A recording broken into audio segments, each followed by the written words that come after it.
Welcome. Let's get right into our explainer today. We're going to be unpacking the absolutely brilliant psychological frameworks of Julia Samuel, drawn from her profound work, This Too Shall Pass.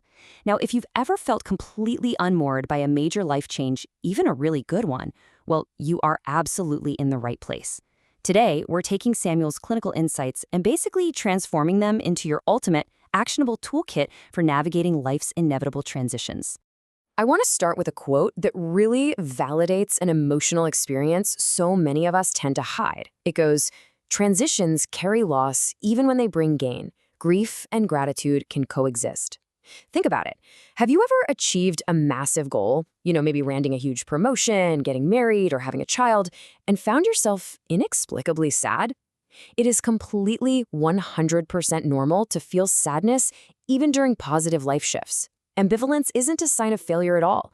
It's literally just proof that an old version of your life is ending.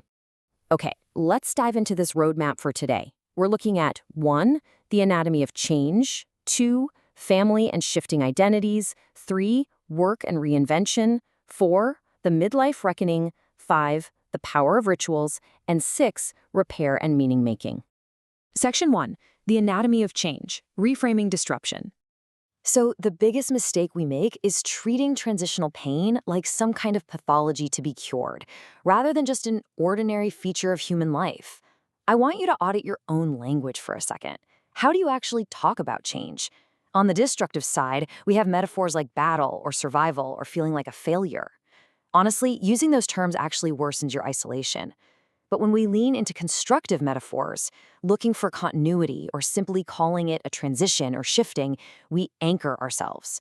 You might say, okay, I'm changing jobs, but my core friendships remain. That subtle shift in your language, it completely changes your psychological footing. Clinically speaking, transitions generally follow these 4 phases: disruption, disorientation, experiment, and finally integration. Now, I should clarify, this isn't a perfectly linear staircase. You're definitely going to bounce back and forth between these steps. But just knowing this framework is incredibly powerful. It helps you realize that feeling totally disoriented in step 2 is just part of the process. It's not a permanent state of being. You aren't stuck. Now, what's really interesting about this emotional map is the timeline. The real emotional collapse doesn't actually happen on day 1. On day 1, you're mostly just in shock. Week 1 is the practical scramble, right? You're sorting out logistics, closing accounts, making schedules. It's often around month 1, when a practical dust finally settles, that the emotional collapse actually hits. We crash exactly when we think we're supposed to be safe. Knowing this predictable delay can honestly save you a lot of self-judgment. Section 2, family and shifting identities. Parenthood, caregiving, and redefining roles. Family transitions expand our sense of meaning, for sure, but they absolutely erode our old rhythms. Take a new mother, for example. She might feel completely bereft of her pre-baby identity, yet she's pressured by society to just feel pure joy. And this brings us to a really crucial concept, the hidden hierarchy of shame. Whether you're a new parent, a step-parent, or you're suddenly caring for aging relatives, people tend to conceal their struggles. Why? Because admitting you're having a hard time during what's supposed to be a natural life event feels like a moral failure. If you take away just one thing from this explainer today, let it be this: hiding your struggle only makes the identity crisis worse. To help with that, here is a highly practical tool you can try out today: the identity map exercise. Basically, you map out the roles you had before, the ones you have right now, and the ones you actually want. For instance, maybe you're moving from being an independent professional to an exhausted caregiver, but what you really want is to be a balanced contributor. I highly suggest you write this out and then brainstorm just one small realistic change you can make this week to help bridge that gap toward the role you actually want. Section 3, work, loss, and reinvention. Navigating redundancy and retirement. Because our work defines our social status, our routine, and quite often our very purpose, job loss or forced retirement can trigger a profound grief that is virtually indistinguishable from bereavement. When we look at strategies for career reinvention, the first thing is to legitimize that work grief. It's real. Second, avoid rushing into a new identity just to escape the anxiety of being unemployed. And I want to pay special attention to that 4th point. Design 3 low-cost, 1-month experiments.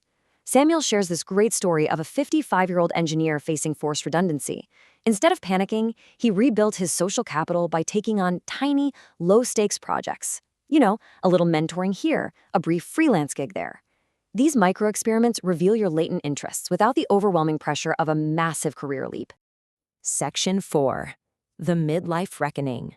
Desire, Authenticity, and Development.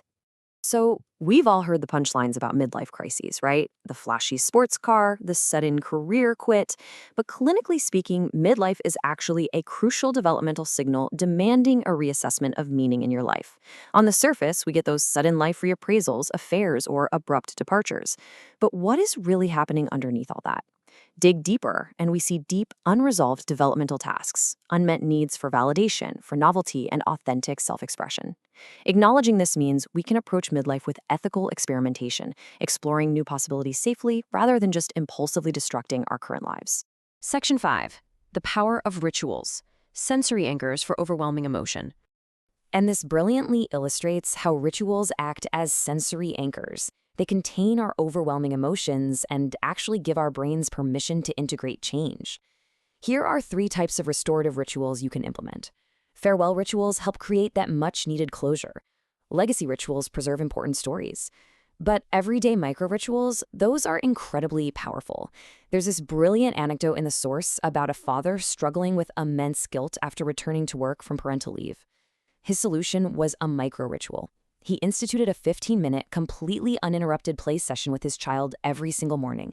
That tiny daily anchor totally revolutionized their new routine and erased the guilt. You can design your own rituals so easily using these 3 steps. First, keep it short and sensory. Use sound, touch, or sight. Second, make it shared. Invite someone to witness it with you. And third, give it meaning. Speak aloud what you are leaving behind and what you are carrying forward. It really doesn't need to be grand or expensive. It just needs to be intentional. Section 6. Repair and Meaning-Making, Integrating the Lesson of Loss. It's important to remember that psychological repair is never a single traumatic movie-style event. It's really a series of small, consistent, confidence-building steps. And here is one of the most incredibly actionable interpersonal tools for repair, the 5-minute check-in. Every day, each person gets exactly 60 seconds to name one positive moment and 60 seconds to name one concern. That's it. The source details a midlife couple navigating the really painful aftermath of an affair.